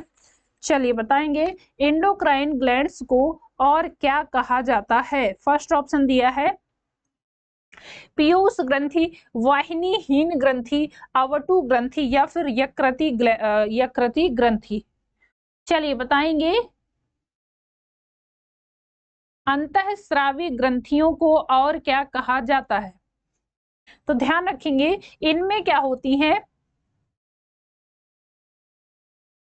इनमें कोई भी नलिकाएं नहीं होती हैं, जिसकी वजह से इनको नलिका विहीन ग्रंथियां भी कहते हैं। ठीक है, तो ऑप्शन बी के साथ जाएंगे, वाहिनीहीन ग्रंथि भी कहा जाता है इनको, या नलिका विहीन कह सकते हैं। इनमें कोई भी कह सकते हैं कोई भी ऐसी वेसल्स नहीं होती हैं या नलिकाएं नहीं होती हैं। ऑप्शन बी हो जाएगा राइट आंसर। चलिए नेक्स्ट क्वेश्चन है, इंसुलिन द्वारा किस बीमारी का उपचार किया जाता है? कैंसर का, टीबी का, रक्ताल्पता का या फिर मधुमेह का? इंसुलिन द्वारा किस बीमारी का उपचार किया जाता है? किसकी कमी से क्या होता है बॉडी में, ये मधुमेह रोग होता है, तो आपको पता है ये इंसुलिन है, और इसी की कमी से मधुमेह, जिसको आप डायबिटीज कहते हो, इसके लिए रिस्पॉन्सिबल होता है ये। नेक्स्ट क्वेश्चन, निम्नलिखित रासायनिक पदार्थ में से कौन सा अग्न्याशय द्वारा स्रावित होता है? प्रोटीन, इंसुलिन, विटामिन सी या फिर फैटी एसिड? तो ये है इंसुलिन। क्लियर। नेक्स्ट क्वेश्चन देखेंगे, ग्रेव रोग जिसको एक्सोपैथेल्मिक ग्वाइटर कहते हैं, थायराइड में वृद्धि के कारण के अतिस्राव के कारण होता है। किसके अतिस्राव के कारण होता है? थायराइड हार्मोन्स के, पैराथार्मोन के, एल्डोस्टेरोस के या फिर टेस्टोस्टेरोन के? किसके अधिक सिक्रीशन की वजह से होता है ये? चलिए बताएंगे क्या होगा राइट आंसर। एक्सोपैथेल्मिक ग्वाइटर किसके अधिक सिक्रीशन की वजह से होता है? तो जब थायराइड हार्मोन्स ज्यादा सिक्रीट होता है उस टाइम पर ये क्या होता है, ये ग्वाइटर रोग होता है, जिसको ग्रेव रोग कहते हैं, सॉरी ग्रेव रोग कहते हैं, एक्सोपैथेल्मिक ग्वाइटर बोलते हैं इसको, नेत्रासेधी गलकंड बोलते हैं इसको। ठीक है, चलिए नेक्स्ट क्वेश्चन, निम्न में से कौन सा हार्मोन पिट्यूटरी ग्लैंड द्वारा स्रावित नहीं किया जाता है? फर्स्ट ऑप्शन थायराइड उत्तेजक हार्मोन्स, प्रोलैक्टिन, वैसोप्रेसिन या फिर सोमैटोस्टैटिन। इनमें से कौन सा हार्मोन है जो कि कहां से नहीं निकलता है? ये पिट्यूटरी ग्लैंड से नहीं निकलता है। ठीक है, थायराइड उत्तेजक हार्मोन है, प्रोलैक्टिन है, वैसोप्रेसिन है या फिर सोमैटोस्टैटिन है। तो इसमें ध्यान रखेंगे सोमैटोस्टैटिन ये कहां से निकलता है? ये पैनक्रियास से निकलता है। ये कहां से निकलता है? अग्न्याशय से निकलता है, पैनक्रियास से निकलने वाला हार्मोन्स है। ठीक है, चलिए नेक्स्ट क्वेश्चन देखेंगे। नेक्स्ट क्वेश्चन है, रक्त में शर्करा शुगर के स्तर में वृद्धि का पता किसकी कोशिकाओं द्वारा चलता है? गुर्दा, अग्न्याशय, पित्ताशय या फिर यकृत? जब ब्लड में शुगर ज्यादा होता है तो किसकी मदद से पता चलता है कि अच्छा शुगर ज्यादा है या फिर ज्यादा नहीं है? चलिए, रक्त में शुगर के स्तर में वृद्धि का पता किसकी कोशिकाओं से लगाया जाता है? तो ये अग्न्याशय की कोशिकाओं से लगाया जाता है। क्यों? क्योंकि यहाँ पर जो इंसुलिन का सिक्रेशन हो रहा है उसी की मदद से पता चलता है कि ब्लड में शुगर का जो लेवल है वो कैसा है। लैंगर-हेंस के आइलेट्स किस मानव अंग में पाए जाते हैं? ये आपको पता है, लैंगर-हेंस की द्वीपिकाएं ये अग्न्याशय में देखने को मिलती हैं। निम्नलिखित में से कौन सा विकल्प पाचक एंजाइम नहीं है? कौन सा एक पाचक एंजाइम मतलब डाइजेस्टिव एंजाइम नहीं है? प्रोटीएज नहीं है, एमाइलेज नहीं है, लाइपेज नहीं है या फिर सुपर ऑक्साइड डिसयूटेज नहीं है? इनमें से कौन सा एक पाचक एंजाइम नहीं है? ठीक है, प्रोटीएज, एमाइलेज, लाइपेज या फिर सुपर ऑक्साइड डिस्ट्यूएज। चलिए बताएंगे क्या होगा इसके लिए राइट आंसर। तो इसमें ऑप्शन डी हो जाएगा राइट आंसर। सुपर ऑक्साइड डिस्ट्यूएज के एक पाचक एंजाइम नहीं है, लाइपेज, एमाइलेज और प्रोटीएज। ये आपको पता है, लाइपेज, एमाइलेज ये तीनों के तीनों क्या है? पाचक एंजाइम है, डाइजेस्टिव एंजाइम है। डी ऑप्शन नहीं होगा। इसका काम क्या होता है? हानिकारक ऑक्सीजन अणुओं को तोड़ने में ये मदद करता है। नेक्स्ट क्वेश्चन देखेंगे, पेट की परत स्टमक लाइनिंग में कुछ ग्रंथियों की कोशिकाओं से कौन सा एसिड स्रावित होता है? हाइड्रोक्लोरिक एसिड, इथेनाइक एसिड होता है, फार्मिक या फिर नाइट्रिक एसिड होता है? ये तो आई थिंक सबको पता होगा। स्टमक लाइनिंग में से कौन सा अम्ल है जो स्रावित होता है? तो ये है हाइड्रोक्लोरिक एसिड, जिसको HCl कहा जाता है। ये हाईली एसिडिक होता है। और हमारे स्टमक में इसका काम क्या होता है, ये भोजन को इसमें कंटिन्यूअस क्या होता है, जैसे ही भोजन आता है ये एसिडिक मीडियम में जाता है, तो जितनी भी सूक्ष्म जीव हैं, बैक्टीरिया किसी वजह से यदि फूड में आ गई हैं तो वो उनको नष्ट करने का काम करता है, आलसो भोजन को सड़ने से बचाता है ना। तो ऑप्शन ए हो जाएगा राइट आंसर।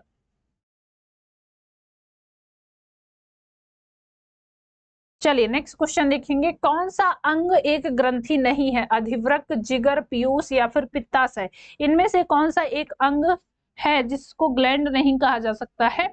फर्स्ट ऑप्शन अधिवृक्क है जिसको आप किडनी बोलते हो, दूसरा है लिवर, तीसरा है पिट्यूटरी ग्लैंड एंड चौथा है पित्ताशय।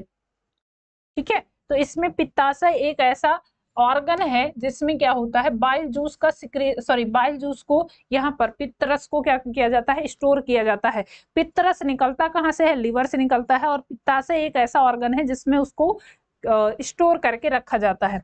बाकी अधिवृक्क जिसको आप किडनी बोलते हो, लिवर और पिट्यूटरी ग्लैंड, ये तीनों के तीनों क्या है, ऐसे ग्लैंड है जिनको, ऐसे अंग हैं जिनको ग्लैंड कहा जाता है। ठीक है, चलिए नेक्स्ट क्वेश्चन देखेंगे, इंसुलिन की खोज के लिए किसको नोबेल पुरस्कार से सम्मानित किया गया था। चलिए बताएंगे, इंसुलिन की खोज के लिए इनमें से कौन से एक साइंटिस्ट हैं जिनको कह सकते हैं किससे सम्मानित किया गया था, नोबेल पुरस्कार उनको दिया गया था इंसुलिन की खोज के लिए।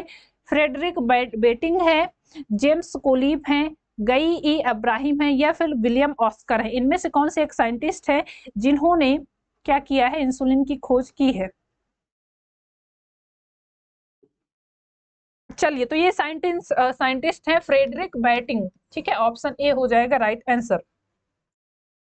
नेक्स्ट क्वेश्चन देखेंगे, सूरज की रोशनी के संपर्क में आते ही हमारी त्वचा सांवली हो जाती है, ऐसा किसकी उपस्थिति के कारण हो रहा है। अभी गर्मियां चल रही है, गर्मी आ गई है बहुत ज्यादा और बहुत तेज धूप निकलती है, तो कहते हैं कि बाहर जाओ तो क्या करो कि बॉडी को ढक करके जाओ मैक्सिमम, और खासकर अभी देखने बहुत ज्यादा जब धूप पड़ती है तो जितनी त्वचा में धूप पड़ती है वो सांवली हो जाती है। उसका रीजन क्या है, फर्स्ट ऑप्शन दिया है कारोटील ऑक्सीलोफाइट है, मिलानिन है या फिर फ्लावोकास्थी एक ये सबस्टेंस है, किसकी वजह से हमारी बॉडी क्या है, ये सूर्य की उपस्थिति में जब सूर्य की रोशनी संपर्क में आती है तो हमारी त्वचा सांवली हो जाती है। उसका रीजन क्या है, तो ये ध्यान रखेंगे, इसका रीजन है जो नेचुरल पिगमेंट है हमारी बॉडी में मिलेनिन, इसकी वजह से ऐसा होता है। क्लियर, ऑप्शन सी हो जाएगा यहाँ पर राइट आंसर। चलिए नेक्स्ट क्वेश्चन, मानव हाइपोथैलेमस ग्रंथि होती है उदर के ठीक नीचे, गर्दन के निचले हिस्से से, मस्तिष्क में उपस्थित होती है या फिर श्वास नली से जुड़ी हुई होती है। हाइपोथैलेमस कहाँ पर देखने को मिलती है, तो हाइपोथैलेमस आपको पता है हमारे ब्रेन में देखने को मिलती है ना, मस्तिष्क में उपस्थित होने वाली एक ग्लैंड है।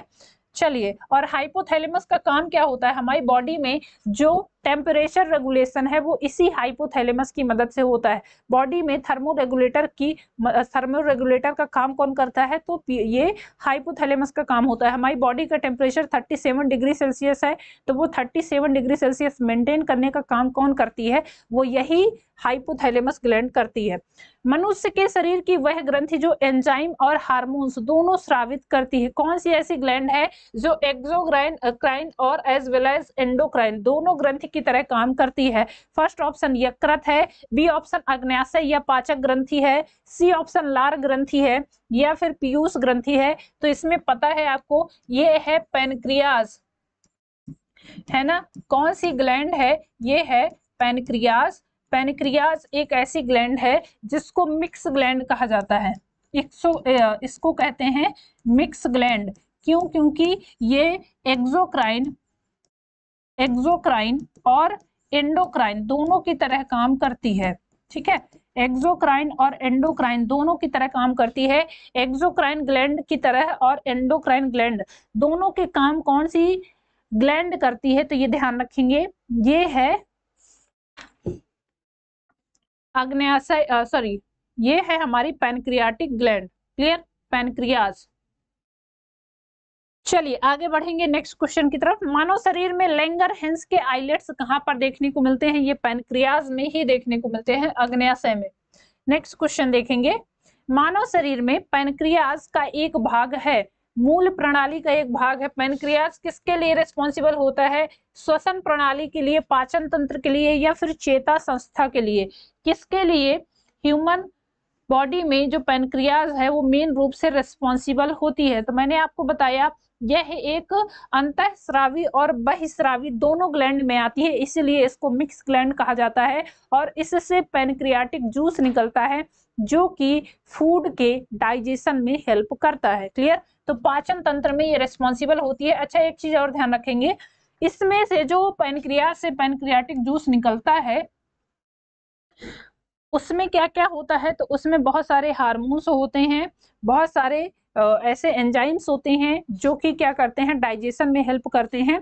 और ये एक ऐसा एक जूस होता है जो कि सीधे सीधे अगर बात करें तो ये जाके, जैसे आप पढ़ते हो, खाना खाया आपने, वो आपके फूड पाइप के द्वारा, असोफेगस के द्वारा आपके पेट में गया, पेट में मौजूद है HCl जिसको हाइड्रोक्लोरिक एसिड कहते हैं। ठीक है, तो फूड का मीडियम क्या होता है? पेट तक, हमारे स्टमक तक उसका मीडियम एसिडिक होता है। लेकिन अब वो आ रहा है स्मॉल इंटेस्टाइन में, और स्मॉल इंटेस्टाइन के ड्यूडेनम वाले पार्ट में ही सबसे पहला जो पार्ट है वहीं पर ही क्या होता है, ये जो हमारा हार्मोन्स है पैनक्रियाटिक जूस, वो जाके वहां पर मिलता है। ठीक है, हार्मोन्स नहीं, जो जूस है वो जाके वहां पर मिलता है ड्यूडेनम वाले पार्ट में। लेकिन जो पैनक्रियाटिक जूस है वो थोड़ा सा ऐसा है, नखरीला है, कहता है कि देखो ऐसा है, अगर तुमको काम निकलवाना है, अपना डाइजेशन करवाना है, तो पहले ये जो एसिडिक मीडियम ला रहे हो ना तुम स्टमक से, उसको पहले बेसिक मीडियम में कन्वर्ट करो। मतलब कि जो अम्लीय अवस्था है उसको क्षारीय अवस्था में कन्वर्ट करो, तभी हम यहाँ पर काम करेंगे, नहीं तो हम काम नहीं करेंगे, है ना। तो ये इसकी शर्त होती है। अब भैया शर्त दे रहा है तो अब क्या किया जाए? शर्त तो इसने सुना दी, सीधे सीधे ये बोल दिया कि मैं अगर काम करूंगा तो मैं बेसिक मीडियम में ही काम करूंगा, अदरवाइज मैं काम नहीं करूंगा। अब यहाँ पर समस्या स्टार्ट हो गई। क्यों? क्योंकि फूड कहाँ से आ रहा है? फूड स्टमक से आ रहा है। स्टमक में तो HCl भर भर के भरा हुआ है। HCl हाईली क्या है? हाईली एसिडिक है। वो इतना अम्लीय है कि वहां पर अगर कोई भी ऐसी चीज चली जाए तो वो गल जाती है। अब इतना एसिडिक मीडियम से फूड आ रहा है तो अब कहाँ पे बेसिक होगा? तो उसके लिए फिर रेस्पॉन्सिबल होता है हमारा जो यकृत होता है, जिसको आप लीवर कहते हो। ये सारी समस्याएं चल रही थी, लीवर साइड में बड़ा बैठा देख रहा था। उसके बाद अब किसी के पास जब इलाज नहीं होता है तो लीवर बोलता है कोई बात नहीं, मैं बैठा हूं यहाँ, मैं इसका इलाज करता हूं।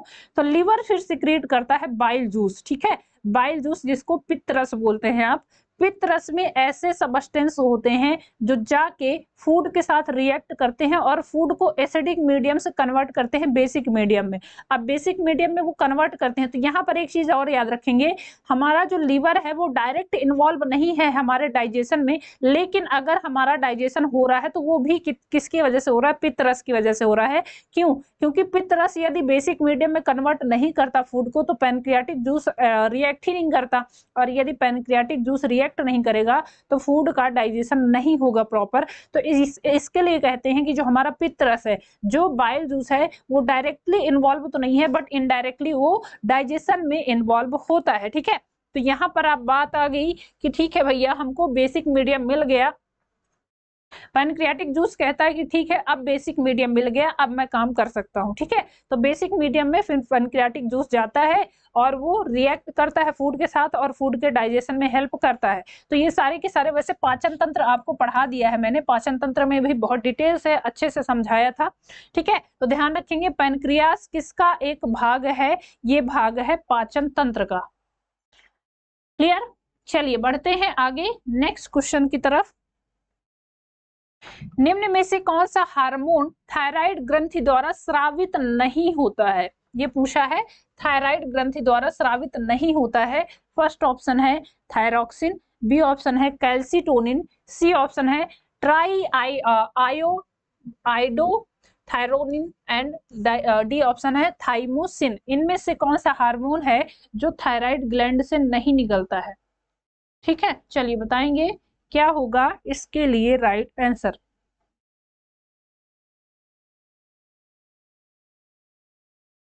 चलिए क्या होगा इसके लिए राइट आंसर? तो इसके लिए ऑप्शन डी के साथ जाएंगे, थाइमोसिन। ये थाइमस ग्लैंड से निकलने वाला हार्मोन है, ठीक है। ये कहाँ से निकलता है? ये थाइमस ग्लैंड आपने पढ़ी है, थाइमस ग्लैंड से निकलने वाला हार्मोन है, ना कि थायरॉक्सिन से, सॉरी ना कि ये कहाँ से निकलता है? थायराइड ग्लैंड से। थायरॉक्सिन हो गया, कैल्सिटोनिन हो गया और ट्राई आइडोथायरोनिन हो गया। इसको T3 और T4 भी कहते हैं। थायरॉक्सिन को T3 कहते हैं, ये T3 कहलाता है, नहीं ये T4 कहलाता है, ठीक है, T4, और इसको T3 कहते हैं। तो ये किससे निकलते हैं? ये थायराइड ग्लैंड से ही निकलते हैं। ऑप्शन डी यहाँ पर थाइमस ग्लैंड हो जाएगा। थाइमस ग्लैंड से थाइमोसिन निकलता है और इसका काम क्या होता है? हमारा जो इम्यून सिस्टम है उसको मजबूत करने के लिए काम करता है थाइमोसिन। कौन सी ग्रंथि केवल यौवन तक सक्रिय रहती है? कौन सी एक ऐसी ग्रंथि है जब आप यौवन अवस्था में होते हो तभी तक वो सक्रिय रहती है? पीनियल ग्लैंड है, थाइमस ग्लैंड है, पिट्यूटरी ग्लैंड है, या फिर अधोश्चेतक ग्लैंड है? इनमें से कौन सी एक ग्लैंड है जो कि सक्रिय होती है? कब तक? जब आप यौवन अवस्था में आते हो तब तक ये सक्रिय रहती है।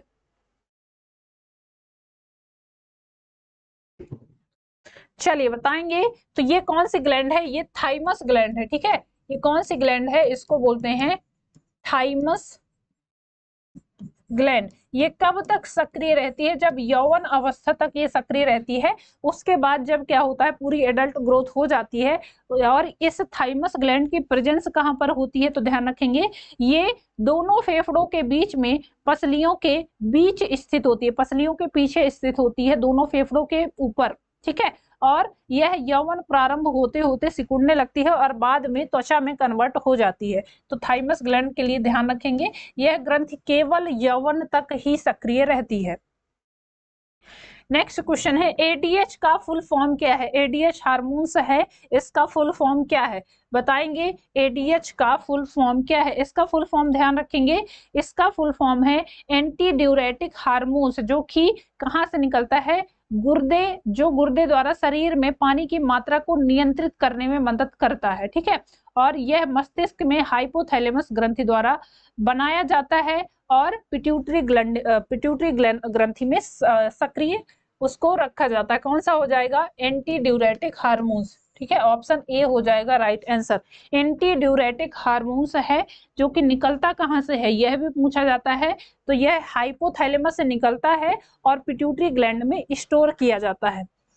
चलिए नेक्स्ट क्वेश्चन देखेंगे, जठर ग्रंथियों द्वारा स्रावित हाइड्रोक्लोरिक एसिड एंजाइम की क्रिया को आसान कर देता है। किसकी क्रिया को? पेप्सिन की, एमाइलेज की, लाइपेज की, या फिर ट्रिप्सिन की? जठर ग्रंथियों द्वारा स्रावित हाइड्रोक्लोरिक अम्ल किस एंजाइम की क्रिया को आसान कर देता है? चलिए बताएंगे क्या होगा। तो यहाँ पर आपको पता है, जठर ग्रंथियों द्वारा स्रावित जो हाइड्रोक्लोरिक एसिड है, ये किसके लिए रिस्पॉन्सिबल होता है? अच्छा, जो ट्रिप्सिन होता है और एमाइलेज होता है वो हमारी सलाइवा में होता है, लार में होता है, और यहाँ से स्टार्ट हो जाता है स्टार्च का पाचन। जो कार्बोहाइड्रेट के रूप में स्टार्च होता है उसका पाचन हमारे माउथ से स्टार्ट हो जाता है। अब माउथ से फूड गया कहाँ पर? हमारे स्टमक में। एसोफेगस में कोई भी डाइजेशन नहीं होता है, फूड पाइप है, पाइप की तरह है, सीधे पेट पे भोजन चला गया। तो पेट पे भोजन जाता है, अब वहां पर पाचन होता है प्रोटीन का, जिसके लिए रिस्पॉन्सिबल होता है पेप्सिन। और ये पेप्सिन जब हाइड्रोक्लोरिक एसिड के संपर्क में रहता है तो तेजी से रिएक्ट करता है, ठीक है। और ध्यान रखेंगे, जैसे आपने छोटे बच्चों को देखा होगा, जब वो दूध पीते हैं और उसके बाद वो उनमें जो पेप्सिन होता है वो और तेजी से रिएक्ट करता है, क्योंकि उनका जो पाचन तंत्र है उसमें पेप्सिन काफी अधिक सक्रिय होता है एज कंपेयर टू जो एडल्ट ग्रोथ होती है। एडल्ट ह्यूमन बींग में अगर कहा जाएगा तो पेप्सिन कम वर्क करता है एज कंपेयर टू चाइल्ड जब बच्चा छोटा है, क्योंकि वो दूध ही पी रहा होता है, तो उस टाइम पेप्सिन बहुत तेजी से वर्क कर रहा होता है। और कई बार होता नहीं है कि बच्चा क्या है, उल्टी कर देता है, तो ये पेप्सिन जब रिएक्ट करता है, और दूध क्या है, दूध गया कहाँ पर? पेट में। पेट में HCl प्रेजेंट है, तो वो दही जैसा हो जाता है ना। बच्चा जब उल्टी करता है, ये दूध कहते नहीं उगल दिया, तो उसमें देखते होंगे वो दही जैसा होता है। क्यों? क्योंकि उसका डाइजेशन स्टार्ट हो जाता है और वो एसिड्स के साथ मिलकर, पेप्सिन ऐसा एंजाइम है जो प्रोटीन के डाइजेशन में हेल्प करता है। चलिए नेक्स्ट क्वेश्चन, आमाशय रस में पाया जाने वाला एंजाइम है, एमाइलेज है, पेप्सिन है, ट्रिप्सिन है या फिर टाइलिन है। इनमें से कौन सा एक एंजाइम है जो कहां पर देखने को मिलता है, आमाशय रस में पाया जाने वाला एंजाइम है, बताएंगे। तो यहाँ पर आपने देखा एमाइलेज, ट्रिप्सिन और टाइलिन ये सलाइवरी ग्लैंड से निकलते हैं। पेप्सिन एक ऐसा हार्मोन्स है जो कहां पर देखने को मिलता है, आमाशय, हमारे स्टमक जूस में देखने को मिलता है। ठीक है, नेक्स्ट क्वेश्चन, पेप्सिन में स्रावित होने वाला एक एंजाइम है, आमाशय में स्रावित होने वाला एक एंजाइम है ना, स्टमक में ये रिलीज होता है।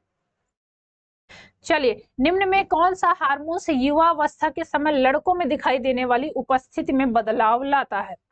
पशु हार्मोन है, थायरोक्सिन है, टेस्टोस्टेरोन है या इंसुलिन है। तो ये हार्मोन है टेस्टोस्टेरोन, जिसको मेल सेक्स हार्मोन्स कहा जाता है। और जो युवा अवस्था के समय लड़कों में जो बदलाव आते हैं, दाढ़ी मूछ का आना, उनका शोल्डर का ब्रॉड होना, अधिक बलशाली बनना, ठीक है, आवाज का भारीपन होना और प्यूबिक हेयर की ग्रोथ होना, है ना, तो ये सारे के सारे किसकी वजह से होते हैं चेंजेस, ये टेस्टोस्टेरोन की वजह से होते हैं। चलिए नेक्स्ट क्वेश्चन देखेंगे, यौवनारंभ के दौरान श्वेत ग्रंथियों और वसा ग्रंथियों में स्राव बढ़ जाता है। इन ग्रंथियों में इस समय कौन सा तत्व स्रावित होता है, स्वेद और तेल होता है, स्वेद और लवण होता है, तेल और पानी होता है या फिर पानी और खनिज होता है। चलिए बताएंगे कौन सा सबस्टेंस है जो इस टाइम पर रिलीज होते हैं। तो इस टाइम पर रिलीज होते हैं स्वेद और तेल। ठीक है, ऑयली हो जाती है स्किन, हमारी स्किन से क्या होता है, ऑयल निकलता रहता है, आल्सो स्वेट जिसको पसीना बोलते हैं वो भी निकलता रहता है कंटिन्यूअस। चलिए नेक्स्ट क्वेश्चन देखेंगे, महिलाओं में मादा हार्मोन एस्ट्रोजन द्वारा स्रावित होता है। मादा हार्मोन फीमेल सेक्स हार्मोन्स कहलाता है। एस्ट्रोजन कहां से निकलता है, चलिए बताएंगे। डिंब वाहिनी से निकलता है, गर्भाशय से निकलता है, गर्भाशय ग्रीवा से निकलता है या फिर अंडाशय से निकलता है। टेस्टिस से, सॉरी, ये ओवरी से निकलने वाला हार्मोन है जिसको अंडाशय कहते हैं। अंड का फॉर्मेशन होता है, ये क्या है, ये ओवरी है ना। ओवरी में क्या होता है, ओवम का फॉर्मेशन होता है जिसको अंडाशय बोलते हैं। तो एस्ट्रोजन कहाँ से रिलीज होता है, ये ह्यूमंस फीमेल्स में फीमेल सेक्स हार्मोन्स कहलाता है। और इसके लिए ये रिस्पॉन्सिबल होता है किसके लिए, जो शारीरिक बदलाव होते हैं, जैसे कि लड़कियों के जो स्तन है उनका विकास होना, मासिक चक्र की शुरुआत होना, आल्सो जो प्यूबिक हेयर्स हैं उनकी ग्रोथ के लिए, वॉइस जो शार्प होती है उसके लिए। ठीक है, तो ये सारे चेंजेस इसी हार्मोन्स की वजह से होते हैं जिसको एस्ट्रोजन हार्मोन कहा जाता है। नेक्स्ट क्वेश्चन है, एंजाइम नहीं है, इनमें से कौन सा एंजाइम नहीं है, इंसुलिन, पेप्सिन, एमाइलेज या फिर लाइपेज।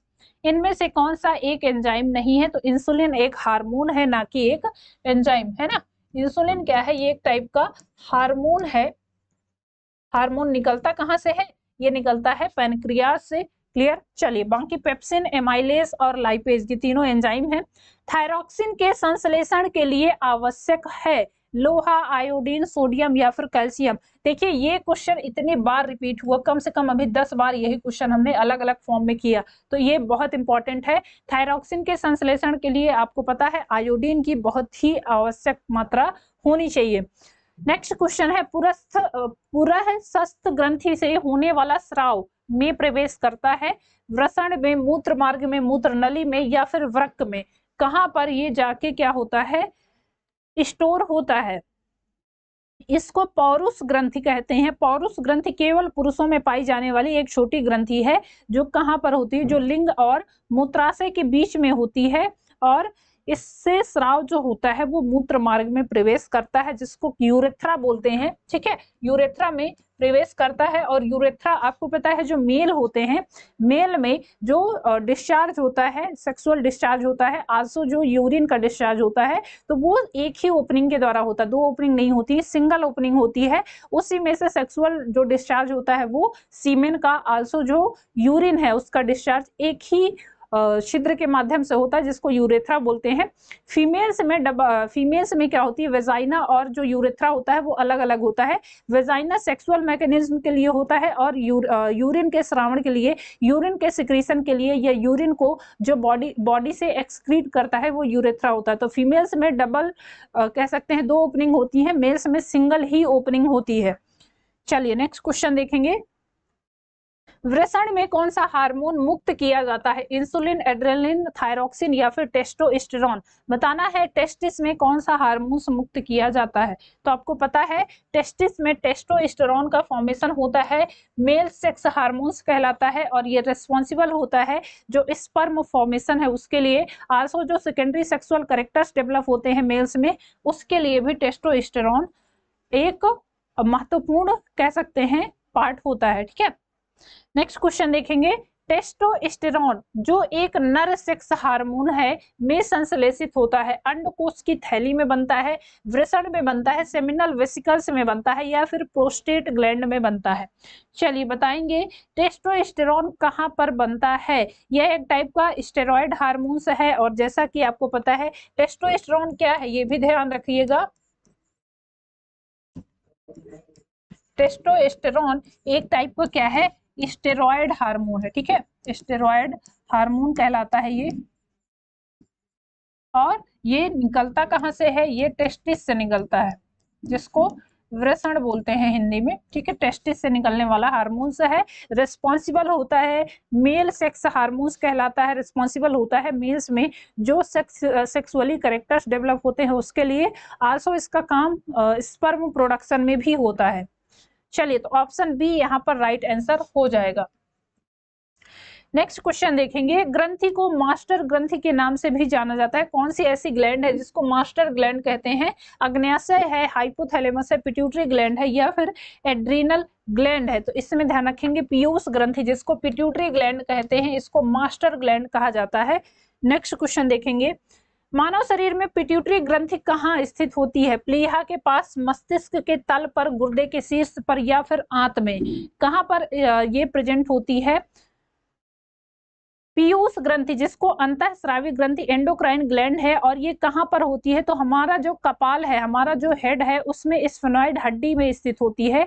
इसे सिला टर्सिका भी कहते हैं। इसका भार कितना होता है? 0.6 ग्राम होता है। इसे मास्टर ग्लैंड कहते हैं। और एक चीज और याद रखेंगे, हाइपोथैलेमस को मास्टर ऑफ मास्टर ग्लैंड के रूप में जाना जाता है। क्लियर? तो ये कहाँ पर होता है? प्लीहा के पास, मस्तिष्क के तल में होता है। ऑप्शन बी हो जाएगा, है ना, मस्तिष्क के तल पर होता है। पिट्यूटरी ग्लैंड कहाँ पर सिचुएटेड होती है? तो पिट्यूटरी ग्लैंड मस्तिष्क के तल पर सिचुएटेड होती है। मटर के दाने के समान इसका आकार होता है। हाइपोथैलेमस जिसका आकार कैसा होता है? बादाम के आकार का होता है। बादाम देखा है ना आपने, तो बादाम के आकार का होता है, उसको मास्टर ऑफ मास्टर ग्लैंड कहा जाता है। हाइपोथैलेमस से जो हार्मोन निकलते हैं वो पिट्यूटरी में सर्टेन टाइम के लिए स्टोर होते हैं। पिट्यूटरी ग्लैंड को मास्टर ग्लैंड कहते हैं। क्लियर? चलिए, तो ऑप्शन बी यहाँ पर राइट आंसर हो जाएगा। Next question. हमारे शरीर की सबसे महत्वपूर्ण ग्रंथियों में से एक पिट्यूटरी ग्रंथि कहाँ स्थित होती है? छाती के अंदर, पेट के अंदर, खोपड़ी के अंदर, या फिर रीढ़ की हड्डी के निचले सिरे के पास? चलिए, तो ये अभी आपने देखा, हमारी जो स्कल है, खोपड़ी जिसको बोलते हैं, है ना, कहते हैं खोपड़ी खोल देंगे, तो ये खोपड़ी खोल के अगर देखेंगे तो वहां पर ये प्रेजेंट होती है। ये लोअर पोर्शन पे, यहाँ पर गर्दन के पास यहाँ पर होती है। ठीक है, तो ये हमारी स्कल में देखने को मिलती है, मस्तिष्क में भी कह सकते हैं। चलिए, निम्नलिखित में से कौन सा हार्मोन बच्चे के जन्म के बाद दूध बनने की प्रक्रिया को उत्तेजित करता है? बहुत अच्छा क्वेश्चन है। आफ्टर चाइल्ड बर्थ जो दूध का फॉर्मेशन होता है, मदर जो फीड करवाती है, उसमें जो उस प्रोसेस को बोलते हैं लैक्टेशन पीरियड। ठीक है, जब दूध पिला रही होती है बच्चे को, उसको लैक्टेशन पीरियड कहा जाता है। तो उसमें कौन सा हार्मोन है जो रेस्पॉन्सिबल होता है? एस्ट्रोजन है, प्रोलैक्टिन है, एंड्रोजन है, या फिर प्रोजेस्टिन है? इनमें से कौन सा हार्मोन बच्चे के जन्म के बाद दूध बनने की प्रक्रिया को उत्तेजित करता है? ध्यान रखेंगे, ये हार्मोन है प्रोलैक्टिन हार्मोन। कौन सा हार्मोन है? ध्यान रखेंगे, prolactin hormones. After child birth, बच्चे का जब जन्म हो जाता है उसके बाद बच्चा टोटली डिपेंडेंट होता है अपनी मदर पर। अगर खासकर हम बात कर रहे हैं मैमल्स की, ऐसे जीव जिसके बच्चे क्या है, उदर में पलते हैं, गर्भाशय में पलते हैं, उसके बाद जब वो बच्चा आता है बाहर तो वो डिपेंड करता है। वो ऐसा नहीं है कि वो आया, जैसे आपने गाय भैंस के बच्चे देखे होंगे, वो 4 दिन में ही क्या होते हैं, दौड़ने लगते हैं, खाने पीने लगते हैं, चारा खाने लगते हैं।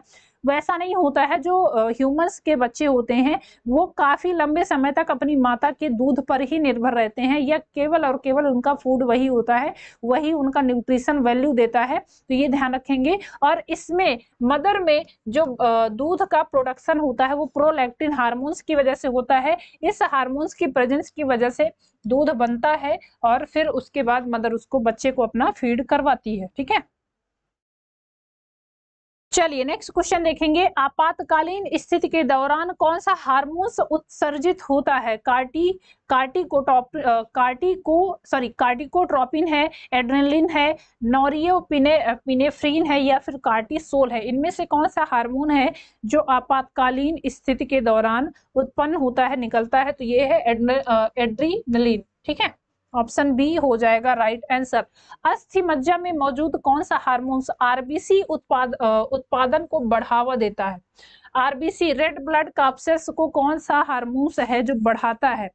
अस्थि मज्जा में मौजूद कौन सा हार्मोन्स आरबीसी उत्पादन को बढ़ावा देता है? फर्स्ट ऑप्शन है सीरोटोनिन है, बी ऑप्शन सोमैटोस्टेनिन है, एरिथ्रोपोइटिन है, या फिर कोलिस्टोकाइटिन है? इनमें से कौन सा हार्मोन्स है जो अस्थि मज्जा में, जो हमारी बोन मैरो है, उस टाइम पे ये आरबीसी प्रोडक्शन को बढ़ावा देता है? तो ये ध्यान रखेंगे, एरिथ्रोपोइटिन एक ऐसा हार्मोन्स है जो आरबीसी के प्रोडक्शन में हेल्प करता है। रेड ब्लड कैप्सूल्स कहाँ पर फॉर्मेट होती हैं, कहाँ पर बनती हैं? ये बनती है हमारी बोन मैरो में। ठीक है, हड्डियों के बीच में स्पेस होता है, वहां उसी को बोन मैरो कहा जाता है, और वहीं पर आरबीसी का प्रोडक्शन होता है। चलिए नेक्स्ट क्वेश्चन देखेंगे। में हार्मोन्स सामान्यतः अनुपस्थित होते हैं। किन में सामान्यतः अनुपस्थित होते हैं? बंदरों में, बिल्लियों में, जीवाणुओं में, या फिर चूहों में? जीवाणुओं में सामान्यतः कोई भी हार्मोन्स नहीं देखने को मिलते हैं। ठीक है, बाकी बंदर हो गए, बिल्ली हो गए, चूहे हो गए, इन सब में भी हार्मोनल चेंजेस देखने को मिलते हैं। चलिए नेक्स्ट क्वेश्चन है। यकृत द्वारा स्रावित पित्त में मदद करता है। पित्त रस किस में मदद करता है? पाचन में, रक्त की शुद्धता में, मल त्याग में, या फिर श्वसन में? तो देखिए मैंने अभी जब बताया कि क्या होता है, हमारे यकृत से, लीवर से क्या हो रहा है, लीवर से सिक्रीट हो रहा है bile juice. Clear, bile juice का सिक्रीशन हो रहा है, और इस बाइल जूस का काम क्या है, ये जाता है फूड के साथ रिएक्ट करता है, फूड को एसिडिक मीडियम से बेसिक मीडियम में कन्वर्ट करता है, ताकि जो पैनक्रियाटिक जूस है वो जाके उस बेसिक मीडियम वाले फूड से रिएक्ट कर पाए, उसके बाद उसका डाइजेशन हो पाए। तो इसको सीधे सीधे कह सकते हैं कि ये डायरेक्ट फॉर्म में तो रिएक्ट नहीं कर रहा है, या डायरेक्ट फॉर्म में हमारे डाइजेशन में हेल्प नहीं कर रहा है, लेकिन इसका बहुत इंपॉर्टेंट रोल है। तो यकृत द्वारा स्रावित जो बाइल जूस है उसका काम क्या होता है, पाचन में हेल्प करता है। क्लियर, किस में हेल्प करता है, ये पाचन में हेल्प करता है। चलिए, तो यहाँ पर कंप्लीट होता है ये आपका एंडोक्राइन सिस्टम। आई होप कि आप लोग को ये समझ आया होगा। अपने कमेंट जरूर छोड़िएगा। वीडियो के नीचे आप अपने कमेंट जब देते हो तो हमको लगता है कि अच्छा ये चीजें हमें और सुधार करनी है, और आपको चीजों को अच्छे तरीके से प्रस्तुत करना है। ठीक है, तो चलिए अपना फीडबैक जरूर दीजिएगा, वो हमारे लिए बहुत महत्वपूर्ण होता है। अब मिलते हैं आपसे नेक्स्ट टॉपिक के साथ। नेक्स्ट टॉपिक हमारा होगा रिप्रोडक्टिव सिस्टम। तो चलिए मिलेंगे, अब पढ़ते रहिए, अपना ख्याल रखिए। Okay, all the best, thank you class.